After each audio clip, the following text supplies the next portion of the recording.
I believe it's like a horror film because it is scaring everyone.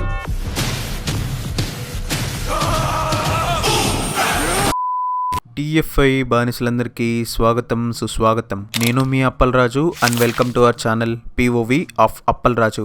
రీసెంట్గా నేను Dhurandhar cinema చూశాను and ఈ cinema నాకు చాలా అంటే చాలా బాగా నచ్చింది. నిజానికి ఈ ఇయర్లో వచ్చిన అన్ని సినిమాల కంటే నాకు ఈ సినిమా ద బెస్ట్ ఫిల్మ్ అనిపించింది. దురంధర్ అనేది ఒక స్పై యాక్షన్ థ్రిల్లర్. ఈ సినిమాని 1999 నుంచి 2009 వరకు ఇండియా పాకిస్తాన్ మధ్య జరిగిన రియల్ లైఫ్ ఇన్సిడెంట్స్ ని బేస్ చేసుకొని తీశారు. ఇప్పటి వరకు ఈ సినిమా 1000 కోట్ల పైనే కలెక్ట్ చేసింది. రిలీజ్ అయ్యి ఆల్మోస్ట్ 1 మంత్ అవుతున్నా కూడా కలెక్షన్స్ రోజు రోజుకి అలా పెరుగుతూ వెళ్తున్నాయి. వేరే లాంగ్వేజెస్ లో రిలీజ్ చేయకుండా ఓన్లీ హిందీ డబ్బింగ్ తోటే ఇంత పెద్ద సక్సెస్ ని అచీవ్ చేశారంటే it's truly because of the story line of this film. Cinema release అయిన తర్వాత మూవీకి వస్తున్న రెస్పాన్స్ చూసి ప్రొడ్యూసర్స్ సౌత్ లాంగ్వేజెస్ అన్నిట్లోకి డబ్ చేసి రిలీజ్ చేద్దాం అనుకున్నారు. బట్ ఆల్రెడీ సౌత్ సిటీస్ లో ఈ సినిమాని హిందీలో చూడడానికి చాలా మంది ప్రిఫర్ చేస్తున్నారని చెప్పేసి డబ్బింగ్ ని ఆపేశారు. ఈ న్యూస్ వినగానే బాధపడ్డ చాలా మందిలో నేను కూడా ఒకడిని. ఎందుకంటే ఈ సినిమాని నేను తెలుగులో చూద్దాం అనుకున్నాను, బట్ ఇంకా చేసేదేం లేక హిందీలో చూడాల్సి వచ్చింది. అండ్ ఈ వీడియోలో దురంధర్ ఫుల్ స్టోరీని నేను ఎక్స్ప్లెయిన్ చేస్తూ దాన్ని రియల్ లైఫ్ ఇన్సిడెంట్స్ తో కంపేర్ చేస్తాను. అండ్ లాస్ట్ లో ఈ ఫిలిం ఇంత గొప్ప సక్సెస్ అవడానికి రీజన్స్ ని కూడా మనం పూర్తిగా డిస్కస్ చేసుకుందాం. So before going to that, ఈ వీడియోని వెంటనే లైక్ చేయండి అండ్ కొత్తగా వచ్చినట్లయితే మన ఛానల్ కి సబ్స్క్రైబ్ చేసుకోండి. ఈ సినిమా స్టోరీ చాలా పెద్దది, దాన్ని నేను వీలైనంతగా తగ్గించి చెప్తాను. ఈ సినిమా స్టోరీ ఒక ప్లేన్ హైజాక్ తో స్టార్ట్ అవుతుంది. 30th డిసెంబర్ 1999 రోజు కాఠ్మండూ నుంచి న్యూఢిల్లీ రావాల్సిన ఫ్లైట్ ని 5 టెర్రరిస్టులు హైజాక్ చేసి ఆల్మోస్ట్ 150 మందిని హోస్టేజెస్ గా చేసుకుని ఆఫ్ఘనిస్తాన్ లోని కాందహార్ అనే ప్లేస్ లో దాస్తారు. టెర్రరిస్ట్ తో నెగోషియేట్ చేయడానికి మన ఎక్స్టర్నల్ అఫైర్స్ మినిస్టర్ అయిన Devrat Kapoor and director of intelligence bureau అయిన అజయ్ సాన్యల్ వీళ్ళిద్దరూ కలిసి ఆ కాందహార్ అనే ప్లేస్ కి వెళ్తారు. అక్కడ టెర్రరిస్ట్ తో డిస్కషన్స్ తర్వాత ఆ 150 ప్యాసింజర్స్ ని రిలీజ్ చేయాలంటే ఇండియాలో ఆల్రెడీ మనం పట్టుకున్న 3 టెర్రరిస్ట్ ని అండ్ 10 మిలియన్ యుఎస్ కరెన్సీని ఎక్స్చేంజ్ గా ఇస్తే తప్ప అక్కడున్న ప్యాసింజర్స్ ని వాళ్ళు రిలీజ్ చేయమంటారు. మన ఇండియన్ గవర్నమెంట్ రిస్క్ తీసుకోకుండా టెర్రరిస్ట్ అడిగిన డిమాండ్స్ అన్నిటికీ ఒప్పుకొని 3 టెర్రరిస్ట్ ని అండ్ $10 మిలియన్ ని ఎక్స్చేంజ్ గా ఇస్తారు. ఈ ఇన్సిడెంట్ తర్వాత ఇండియా ఇతర దేశాల మధ్య చాలా అవమానం ఫీల్ అవుతుంది. సరిగ్గా ఆ టైంలోనే మన ఇంటెలిజెన్స్ బ్యూరో డైరెక్టర్ అయిన అజయ్ సాన్యల్ ఒక కొత్త ఆపరేషన్ గురించి ఎక్స్ప్లెయిన్ చేస్తాడు. ఆ ఆపరేషన్ పేరే దురంధర్. ఈ ఆపరేషన్ మెయిన్ స్ట్రాటజీ ఏంటంటే పాకిస్తాన్ లో ఉన్న టెర్రరిస్ట్ గ్యాంగ్స్ అన్నిటిని మనమే ఒక ఆఫీసర్ ని పంపించి వాళ్ళని అక్కడే ఇన్ఫిల్ట్రేట్ చేయడమే ఈ స్ట్రాటజీ యొక్క మెయిన్ ఉద్దేశం. కానీ ఆ ఆపరేషన్ లో చాలా రిస్క్ ఉందని చెప్పేసి మన హైయర్ అఫీషియల్స్ అందరూ వెంటనే దీన్ని రిజెక్ట్ చేస్తారు. ఆ తర్వాత 2001 లో ఇండియన్ పార్లమెంట్ మీద టెర్రరిస్ట్ డైరెక్ట్ గా అటాక్ చేస్తారు. ఈ అటాక్ లో మన పోలీస్ ఆఫీసర్స్ అండ్ కొంతమంది గార్డ్స్ చనిపోతారు. దీని తర్వాత మన ఇండియన్ గవర్నమెంట్ ఈ ఇష్యూని చాలా సీరియస్ గా తీసుకొని ఎలాగైనా టెర్రరిస్ట్ ని డిస్ట్రాయ్ చేయాలని చెప్పి అంతకు ముందు రిజెక్ట్ చేసిన ఆపరేషన్ దురంధర్ ని అప్రూవ్ చేస్తారు. ఇక్కడి నుంచి కథలోకి మన హీరో ఎంటర్ అవుతాడు. ఆ ఏజెంట్ పేరు జస్కిరత్ సింగ్. ఆఫీసర్ శాన్యల్ మన ఏజెంట్ ని ఆఫ్ఘనిస్తాన్ కి పంపించి అక్కడి నుంచి వయా టోర్కమ్ బార్డర్ క్రాసింగ్ నుంచి పాకిస్తాన్ కి పంపిస్తాడు. అండ్ ఈ ఏజెంట్ తన పేరు హంజా అలీ మజారీగా మార్చుకొని పాకిస్తాన్ లోకి ఎంటర్ అవుతాడు. హంజా పాకిస్తాన్ లోకి ఎంటర్ అయిన తర్వాత వెంటనే లయారీ అనే టౌన్ లోకి వెళ్తాడు. ఈ టౌన్ కరాచీలో ఉంటుంది అండ్ ఈ ఏరియాలో చాలా మాఫియా ఇంకా గ్యాంగ్ వార్స్ జరుగుతూ ఉంటాయి. హంజా ఆల్రెడీ లయారీలో మన ఇండియన్ ఏజెంట్ గా ఉన్న మహమ్మద్ అలాం అనే ఒక జ్యూస్ షాప్ ఓనర్ దగ్గరికి వెళ్ళి చిన్న వెయిటర్ గా పనిచేస్తూ ఉంటాడు. అక్కడే పనిచేస్తూ వాళ్ళలో కలిసిపోయి రెహమాన్ డెకేట్ అండ్ బాబు డెకేట్ అనే 2 గ్యాంగ్స్టర్స్ గురించి తెలుసుకుంటాడు.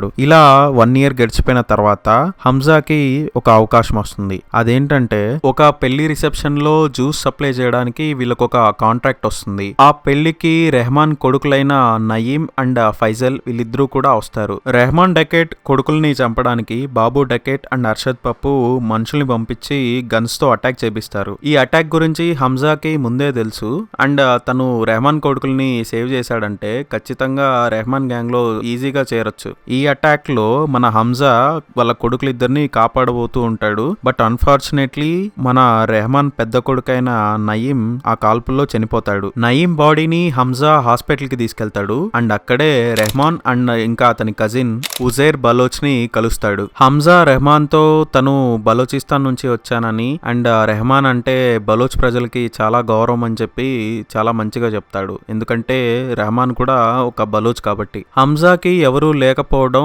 అండ్ తన చిన్న కొడుకుని కాపాడిన విధానం చూసి రెహమాన్ తన గ్యాంగ్ లోకి హంజాని చేర్చుకుంటాడు. తన కొడుకుని చంపిన అర్షద్ పప్పు ఇంకా బాబు డెకెట్ మీద రివెంజ్ తీసుకుందామని రెహమాన్ కి చాలా ఉంటుంది. కానీ జమీల్ జవానీ అనే పిఏపి పార్టీ ఎమ్మెల్యే ఒకతను వచ్చి రెహమాన్ డెకెట్ అండ్ ఇంకా తన కజిన్ ఉజైర్ బలోచ్ ని ఎలాంటి వైలెన్స్ ని క్రియేట్ చేయొద్దని చెప్తాడు. ఎందుకంటే ఎలక్షన్స్ దగ్గరలో ఉన్నాయి అండ్ రెహమాన్ డెకెట్ సపోర్ట్ ఈ పార్టీకి చాలా అవసరం కాబట్టి. కానీ రెహమాన్ కి మాత్రం ఇలా సైలెంట్ గా ఉండడం అస్సలు నచ్చదు. ఇదే విషయాన్ని తన గ్యాంగ్ మెంబర్స్ తో షేర్ చేసుకుంటాడు. అదే టైంలో మన హీరో హంజా కూడా రెహమాన్ కి మనం ఖచ్చితంగా రివెంజ్ తీసుకోవాలని చెప్తాడు. ఎందుకంటే కొడుకుని చంపిన వాళ్ళనే ఏం చేయలేకపోయాడు, ఇంకా మనల్ని ఏం చూసుకుంటాడని ఎవరు ఓటేరు అనే నిజాన్ని హంజా చాలా నీట్ గా ఎక్స్ప్లెయిన్ చేస్తాడు. హంజా చెప్పిన దానికి గ్యాంగ్ అందరూ కన్విన్స్ అవుతారు. వెంటనే రెహమాన్ డెకెట్ తన కొడుకుని చంపిన వాళ్ళని నడి రోడ్లో అతి దారుణంగా చంపేస్తాడు. దీంతో రెహమాన్ అంటే జనాలకి చాలా క్రేజ్ పెరిగిపోతుంది అండ్ ఎలక్షన్ లో కూడా పిఏపి పార్టీ గెలుస్తుంది. అలా ఒకరోజు ఒక పొలిటికల్ ర్యాలీలో హంజా ఎలీనా అనే ఒక అమ్మాయిని చూస్తాడు. ఆ అమ్మాయి పొలిటికల్ లీడర్ అయిన జమీల్ జవానీ కూతురు. ఆపరేషన్ లో భాగంగా హంజా ఎలీనాని లవ్ చేస్తాడు అండ్ ఆ అమ్మాయిని కూడా లవ్ చేసేలా చేస్తాడు. అండ్ రెహమాన్ అండ్ ఉజైర్ కూడా మన హంజాని బాగా నమ్మడం స్టార్ట్ చేస్తారు. ఒకరోజు రెహమాన్ ఐఎస్ఐ లీడర్ అయిన మేజర్ ఇక్బాల్ అండ్ కనానీ బ్రదర్స్ ని కలుస్తాడు. మేజర్ ఇక్బాల్ అనే అతను మన ఇండియా మీద జరిగిన మోస్ట్ టెర్రరిస్ట్ అటాక్స్ అన్నిటికీ ఇతనే కామన్ హ్యాండ్లర్ గా ఉంటాడు. అంటే ఈ టెర్రరిస్ట్ అందరికి వెపన్స్ అండ్ షెల్టర్ ఇచ్చి వాళ్ళని కంప్లీట్ గా ఇతనే మోటివేట్ చేసి మన ఇండియా మీద కొదులుతాడు. ఈ కనానీ బ్రదర్స్ ఎవరంటే మన ఇండియన్ కరెన్సీని ఫేక్ నోట్లుగా ప్రింట్ చేసి నేపాల్ నుంచి మన ఇండియాకి మళ్ళీ ట్రాన్స్పోర్ట్ చేస్తూ ఉంటారు. ఇక్కడే రెహమాన్ కి, మేజర్ ఇక్బాల్ కి అండ్ కనానీ బ్రదర్స్ కి ఒక డీల్ కుదురుతుంది. అదేంటంటే రెహమాన్ వేరే కంట్రీస్ నుంచి ఎక్స్ప్లోజన్స్ అండ్ గన్స్ ని సప్లై చేస్తే తనని పొలిటికల్ లీడర్ ని చేస్తా అని చెప్పి వాళ్ళు ప్రామిస్ చేస్తారు. ఈ గన్స్ అండ్ ఎక్స్ప్లోజన్స్ ఇండియా మీద అటాక్ కోసం అని చెప్పి హంజాకి అర్థమవుతుంది. ఈ డీల్ గురించి అండ్ ఫేక్ కరెన్సీ మాఫియా గురించి హంజా మన ఇంటెలిజెన్స్ బ్యూరోకి ఇన్ఫర్మేషన్ ఇస్తాడు. కానీ ఈ ఇన్ఫర్మేషన్ లీక్ అయిందని చెప్పి పాకిస్తాన్ వాళ్ళకి తెలిసిపోతుంది. హంజా దొరికిపోయాడు అనుకుంటాం, కానీ హంజా కాకుండా ఇంకొక స్పైని మేజర్ ఇక్బాల్ అతి దారుణంగా హంజా ముందే చంపేస్తాడు. చెప్పినట్టుగా వెపన్స్ ని, ఎక్స్ప్లోజన్స్ ని ఇచ్చినందుకు రెహమాన్ కి కనానీ బ్రదర్స్ పొలిటికల్ గా సపోర్ట్ చేస్తారు. ఆ సపోర్ట్ తో రెహమాన్ లయారీలో ఒక కొత్త పార్టీని స్థాపించి పిఏపిలో అలయన్స్ గా ప్రకటిస్తాడు. ఈ విషయం జమీల్ జమాలీకి అస్సలు నచ్చదు. ఎందుకంటే రెహమాన్ తన కిందుండి పనిచేయాలని ఎప్పుడు అనుకుంటూ ఉంటాడు. సో తన కిందున్నోడు సడన్ గా ఇంకొక పార్టీ పెట్టడం అతనికి అస్సలు నచ్చదు. రెహమాన్ ని పొలిటికల్ గా అడ్డుకోవడానికి జమీల్ ఆల్రెడీ సస్పెండ్ అయిన ఎస్పీ చౌదరి అస్లాం ని మళ్ళీ సస్పెన్షన్ నుంచి బయటికి తీసుకొస్తాడు. చౌదరి అస్లాం అనే అతను చాలా పవర్ఫుల్ పోలీస్ ఆఫీసర్. అతను ఇంతకు ముందే చాలా మంది బలోచ్ గ్యాంగ్స్టర్స్ ని ఎన్కౌంటర్ చేసి చంపేశాడు. అండ్ రెహమాన్ గ్యాంగ్ కి కూడా ఎస్పీ చౌదరి అంటే చాలా భయం. ఇది ఇలా ఉంటే ఇంకోవైపు మన ముంబైలో ఒక టెర్రరిస్ట్ అటాక్ జరుగుతుంది. అదే ఇప్పుడు మనం మాట్లాడుకునే 26/11 అటాక్. 26/11 ముంబై అటాక్ అనేది చాలా అన్ఎక్స్పెక్టెడ్ గా జరుగుతుంది. అండ్ ముంబైలో ఉన్న టెర్రరిస్ట్ కి కరాచీలోని ఒక కంట్రోల్ రూమ్ నుంచి మేజర్ ఇక్బాల్ ఇన్స్ట్రక్షన్స్ ఇస్తూ ఉంటాడు. ఆ కంట్రోల్ రూమ్ లో హంజా కూడా ఉంటాడు. అప్పుడే హంజాకి ఒక విషయం గుర్తొస్తుంది. అదేంటంటే ఆ టెర్రరిస్ట్ గ్యాంగ్ లో కసబ్ అనే వాడికి వెపన్స్ ఇచ్చింది మన హంజానే. ఆ విషయం గుర్తొచ్చిన తర్వాత హంజా తనలో తాను చాలా కుమిలిపోతాడు. ఆ కంట్రోల్ రూమ్ లో ఉన్న పాకిస్తాన్ గ్యాంగ్ అంతా మన ఇండియన్స్ చనిపోవడాన్ని చూసి నవ్వుకుంటూ ఉంటే హంజాకి చాలా కోపం వస్తుంది. కానీ ఏం చేయలేని పరిస్థితి. ఇంకా లేట్ చేయకుండా అందరినీ చంపేయాలని చెప్పి హంజా ఈ గ్యాంగ్ లో ఉన్న ప్రతి ఒక్క క్రిమినల్ పేర్లు ఒక లిస్ట్ రాస్తాడు. ఆ లిస్ట్ లో రాసిన ఫస్ట్ పేరే రెహమాన్ డెకెట్. హంజా ఎలీనాని లవ్ చేస్తున్న విషయం జమీల్ కి తెలుస్తుంది. కానీ జమీల్ అందుకు ఒప్పుకోడు. ఇప్పుడే హంజా జమీల్ కి ఒక మంచి ప్లాన్ చెప్తాడు. అదేంటంటే రెహమాన్ డకైట్ ని ఎస్పీ చౌదరి చేత ఎన్కౌంటర్ చేపిస్తే మళ్ళీ జమీల్ తన పొజిషన్ ని బ్యాక్ తెచ్చుకోవచ్చు అని చెప్పి ఒక ఐడియా ఇస్తాడు. రెహమాన్ ని తన ఏరియాలో కాకుండా బయట ప్లేస్ లో ఎన్కౌంటర్ చేయాలంటే హంజా ఖచ్చితంగా కావాలి. సో హంజా అవసరం చాలా ఉందని జమీల్ వాళ్ళ పెళ్లికి ఒప్పుకుంటాడు. హంజా అండ్ ఎలీనా పెళ్లి రిసెప్షన్ కి major Iqbal and Rehman Dakait, Kanani brothers వీళ్ళంతా వస్తారు. అక్కడే ఇండియా మీద నెక్స్ట్ జరగబోయే టెర్రర్ అటాక్ కి కావాల్సిన గన్స్ అండ్ ఎక్స్ప్లోజన్స్ కి మళ్ళీ రెహమాన్ కి ఒక కాంట్రాక్ట్ ఇస్తారు. ఆ వెపన్స్ ని సప్లై చేయాల్సిన డేట్ ని కావాలని హంజా, రెహమాన్ అండ్ ఉజైర్ బిజీగా ఉన్న డేట్స్ లోనే షెడ్యూల్ చేస్తాడు. అండ్ రెహమాన్ ఇంకా ఉజైర్ మధ్య మత్తులో ఉంటారు కాబట్టి వాళ్ళు కూడా ఒప్పేసుకుంటారు. అది 9th August 2009. ఆ రోజునే మేజర్ ఇక్బల్ కి రెహమాన్ ఇంకా ఉజైర్ వాళ్ళ వెపన్స్ ని సప్లై చేయాలి. ఆ రోజు ఉజైర్ అండ్ రెహమాన్ చాలా బిజీగా ఉంటారు. హంజా ఉజైర్ కి ఏం చెప్తాడంటే, నువ్వు వెపన్స్ ని డెలివర్ చెయ్యి, నేను రెహమాన్ బాయ్ తో ఇక్కడే ఉంటూ తనని నెక్స్ట్ ఒక ర్యాలీ ఉంది కదా అక్కడికి నేను తీసుకెళ్తానని చెప్పి చెప్తాడు. హంజా మీద నమ్మకంతో ఉజైర్ వెపన్స్ ని డెలివర్ చేయడానికి వెళ్తాడు. అండ్ హంజా ఇదే టైం అనుకొని రెహమాన్ ని ర్యాలీ వైపు కాకుండా ఒక ఫారెస్ట్ వైపు తీసుకెళ్తాడు. ఆ ఫారెస్ట్ మధ్యలో ఎస్పీ చౌదరి తన టాస్క్ ఫోర్స్ మొత్తం తోటి వీళ్ళ మీద అటాక్ చేయడానికి రెడీగా ఉంటాడు. కారులో రెహమాన్ అండ్ అతని మనుషులు నిద్రపోతూ ఉంటారు. రెహమాన్ కి సడన్ గా మెలకు వచ్చి చూస్తే తను ఫారెస్ట్ లో ఉన్నట్టు అర్థమవుతుంది. రెహమాన్ కి డౌట్ వచ్చి మనం ఎందుకని సిటీలో కాకుండా ఇలా ఫారెస్ట్ వైపు నుంచి వెళ్తున్నామని హంజాని అడుగుతాడు. దానికి హంజా అక్కడ రోడ్ బ్లాక్ అయింది, అందుకని ఇలా ఈ రూట్ లో నుంచి తీసుకెళ్తున్నానని చెప్పి కవర్ చేస్తాడు. రెహమాన్ కి వెంటనే ఇదేదో స్కెచ్ లా ఉందని చెప్పి హంజా మీద డౌట్ వస్తుంది. సో వెంటనే హంజాని కార్ ఆపమంటాడు. కానీ హంజా మాత్రం వినకుండా స్పీడ్ గా వెళ్లి కార్ కి యాక్సిడెంట్ చేస్తాడు. ఆ యాక్సిడెంట్ వల్ల రెహమాన్ మనుషుల్లో ఒక అతను చనిపోతాడు అండ్ మిగిలిన వాళ్ళంతా అన్కాన్షియస్ అయిపోతారు. వెంటనే హంజా కార్ లోంచి బయటికి దిగి ఫారెస్ట్ లో పారిపోతాడు. ఆ తర్వాత రెహమాన్ కి మెలకు వస్తుంది. ఈ టైంలో ఎస్పీ చౌదరి వాళ్ళున్న లొకేషన్ ని కనుక్కొని వాళ్ళ మీద అటాక్ చేయడానికి వస్తాడు. ఈ అటాక్ లో హంజా అండ్ చౌదరి అస్లాం ఇద్దరు కలిసి రెహమాన్ డకైట్ ని చంపేస్తారు. సడన్ గా రెహమాన్ చనిపోతే హంజా మీదే డౌట్ వస్తుంది కాబట్టి హంజా రెహమాన్ ని తీసుకెళ్లి హాస్పిటల్లో జాయిన్ చేస్తాడు.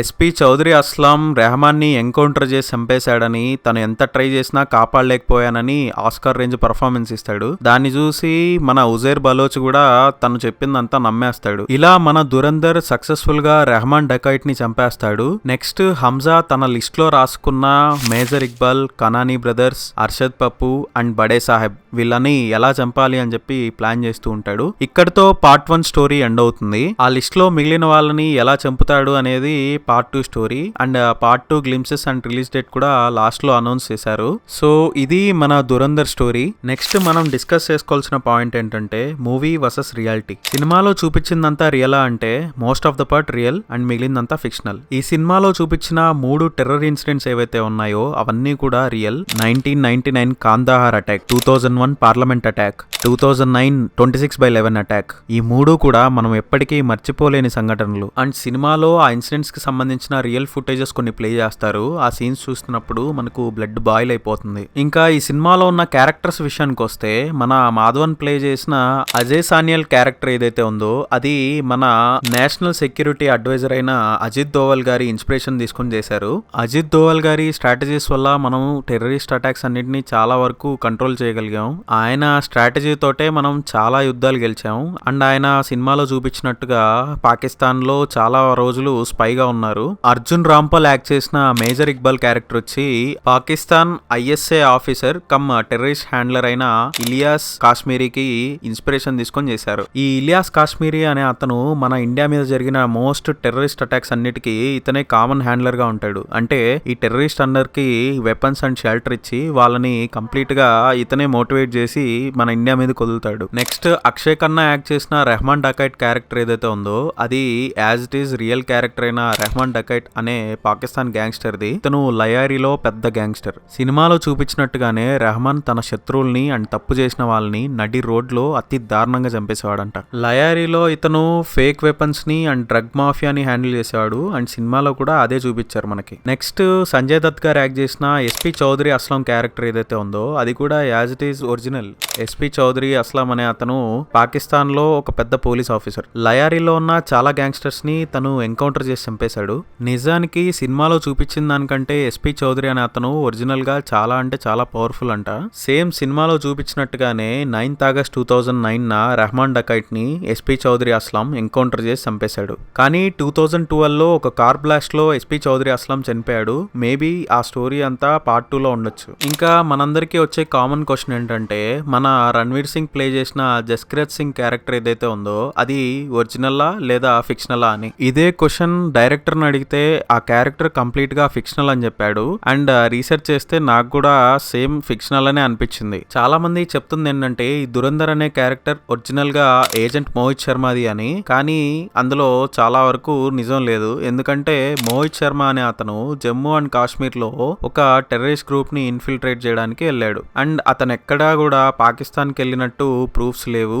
అండ్ ఆయన 2009 లో తన బెటాలియన్ ని కాపాడుతూ చనిపోయాడు. కానీ బాగా రీసెర్చ్ చేసిన తర్వాత నాకు మాత్రం ఒక రియల్ పర్సన్ కి దురంధర్ అనే క్యారెక్టర్ కి సిమిలారిటీస్ తగిలాయి. ఆ పర్సన్ ఎవరంటే జబీఉద్దీన్ అన్సారీ అనే అతను ఇండియాలో పుట్టి తన పేరెంట్స్ కి జరిగిన అన్యాయం వల్ల పాకిస్తాన్ కి వలస వెళ్ళిపోయాడు. పాకిస్తాన్ కి వెళ్ళిన తర్వాత తన పేరుని హంజాగా మార్చుకున్నాడు. ఇంట్రెస్టింగ్లీ సినిమాలో రణ్వీర్ సింగ్ పాకిస్తాన్ కి వెళ్ళిన తర్వాత పెట్టుకున్న పేరు కూడా హంజానే. ఈ జబీఉద్దీన్ అన్సారీ అదే హంజా అనే అతను సేమ్ సినిమాలో హంజా క్యారెక్టర్ లాగానే 26/11 అటాక్ కి వెళ్తున్న టెర్రరిస్ట్ అందరికి హ్యాండ్లర్ గా ఉండేవాడు. వెపన్స్ అన్నిటిని సప్లై చేస్తూ వాళ్ళకి కావాల్సిన షెల్టర్ ని ఇన్ఫర్మేషన్ అంతా ఇచ్చేవాడు. అండ్ 26/11 అటాక్ జరిగినప్పుడు ఇతను కూడా కరాచీలోని కంట్రోల్ రూమ్ లో ఉన్నట్టు వికీపీడియాలో ఉంది. అండ్ 2012 లో ఇతన్ని మన పోలీసులు పట్టుకున్నారు. ఇంట్రాగేషన్ లో ఆయన చెప్పిన విషయాలే ఇప్పుడు నేను మీతో షేర్ చేసుకున్నాను. ఈ జబీఉద్దీన్ అన్సారీ ఏకే హంజా అనే పర్సన్ కి యావజ్జీవ జైలు శిక్ష పడింది.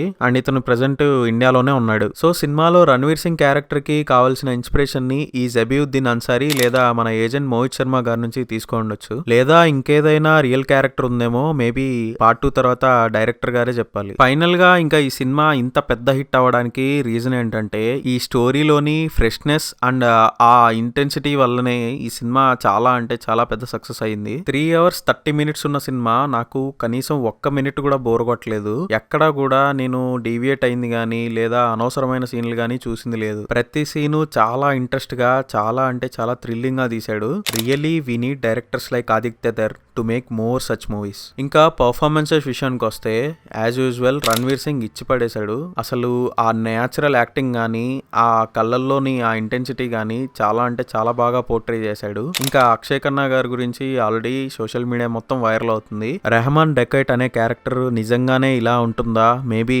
అతను కూడా ఇలానే మాట్లాడేవాడేమో అనే అంత రేంజ్ లో చేశాడు.